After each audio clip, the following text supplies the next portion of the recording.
Saya akan cerita tentang argumentasi ilmiah bahwa ahli sunnah wal jamaah itu luar biasa. Saya di Jogja berteman banyak para profesor, para doktor, termasuk akademisi sosial yang mungkin pernah di mana-mana. Pernah tanya saya begini, Pak Bahak, kenapa Anda baca kitabnya referensinya luas kok tetap NU katanya. Terus saya bilang, problemnya apa sebagai NU? Biasanya terus mereka mengutip sekian makalah. Kebetulan makalah itu provokatif dan siapapun yang baca makalah itu pasti menjadi NU, tak jamin ya.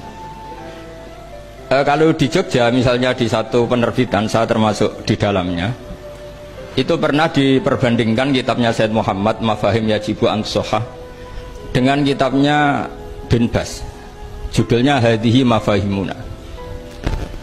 Biasanya kitab-kitab terjemahan Wahabi itu memang cukup provokatif dan dengan narasi yang memang siapapun yang nggak pernah mondok pasti tertarik.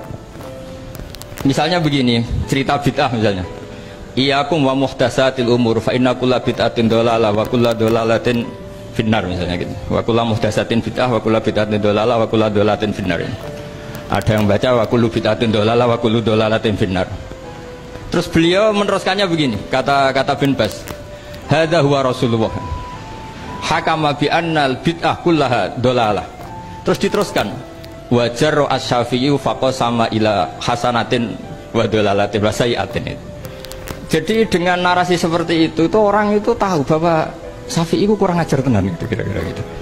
Jadi dia, ini Rasulullah yang mengatakan semua bid'ah ini dhalalah, tapi Syafi'i lancang dengan membagi ada dhalalah, ada sayi'ah, ada hasanah, ada sayi'ah. Ini aneh katanya. Wong Rasulullah yang Nabi saja bilang satu semuanya dhalalah, kok dia bilang dua gitu. Diredaksikan Jaro'ah, kira-kira makna sedannya yang lama atau berani. Sehingga orang mesti tanya, kenapa sih tidak ikut Rasulullah saja? Tapi ini satu ilmu, setidaknya ilmu perdebatan, bukan ilmu hakiki, karena kita tidak tahu yang diridhani Allah yang mana. Tapi kemudian Said Muhammad dalam kitab Abwaabul Faros, juga dalam kitab-kitab beliau menyanggah itu dengan mengatakan, jika makna bid'ah adalah yang nggak pernah dilakukan Rasulullah, itu salah besar. Terus beliau cerita sekian hal, termasuk yang diceritakan adalah ada seorang sahabat ketika sholat dengan Rasulullah tidak pakai doa mainstream, yaitu ketika i'tidal sahabat tadi bilang alhamdulillah hamdan katsiran thayyiban mubarakan fih. Setelah itu, setelah Nabi habis sholat tanya ayyukumul qail, siapa tadi yang melafadzkan itu? Semua sahabat diam karena takut disalahkan. Tapi apa yang dikatakan Nabi? Tidak, saya tidak akan menyalahkan. Saya tadi melihat isna asyara malakan. Saya tadi melihat 12 malaikat. Yabtadirunaha ayyuhum yaktubu awwalu. Semuanya itu bergegas siapa yang nulis awal. Terus kata sahabat tadi, ha anadha ya Rasulullah. Padahal ini satu kalimat yang bahkan Rasulullah tidak mengajarkan. Dan Rasulullah bahkan iskal, kenapa ada kalimat itu? Tapi toh dibenarkan oleh Allah dan Rasul. Cerita Said Muhammad kedua adalah ada sahabat setiap ngimami itu main kulhu. Wah, ngimami apa saja main kulhu. Singkat cerita makmumnya itu gerutu, ini orang kok main kulhu terus ini. Setelah dilaporkan ke Rasulullah, ditanya sama Rasulullah, kenapa kamu main kulhu? Ini dilaporkan ke saya. Kata si musolli tadi, imam tadi, li annaha sifatur rahman, karena dalam surat itu semua sifatnya Allah, maka fa'ana uhibbuha, saya senang itu. Apa kata Rasulullah? Saya disuruh bilang Allah ke kamu bahwa Allah mencintai kamu karena kamu mencintai kulhu. Terus keterusan sampai sekarang itu orang-orang NU baca kulhu terus itu. Karena sekali baca idza samsu kuwirat mesti kepunting gitu. Tapi artinya itu dibenarkan Rasulullah min ghairi sabqi ta'limin minhu, tanpa ada pelajaran dari beliau.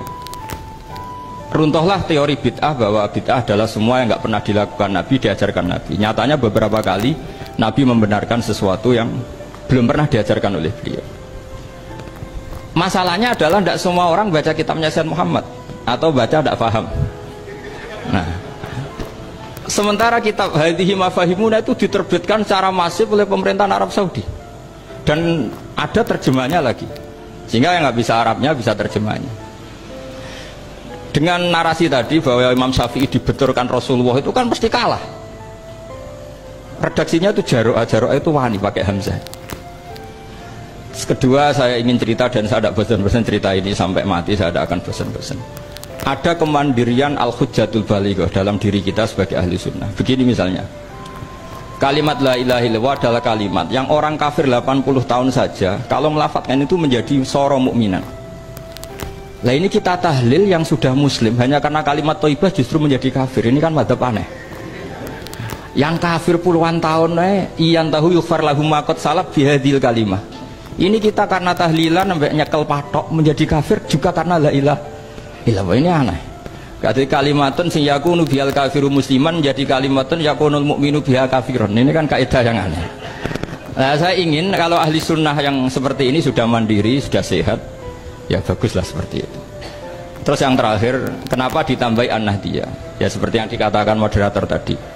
Di terminologi internasional itu kalau ahli sunnah pokoknya yang tidak sabus sahabat ahli sunnah. Sehingga Wahabi, Muhammadiyah, Ikhwan semuanya ahli sunnah wal jamaah.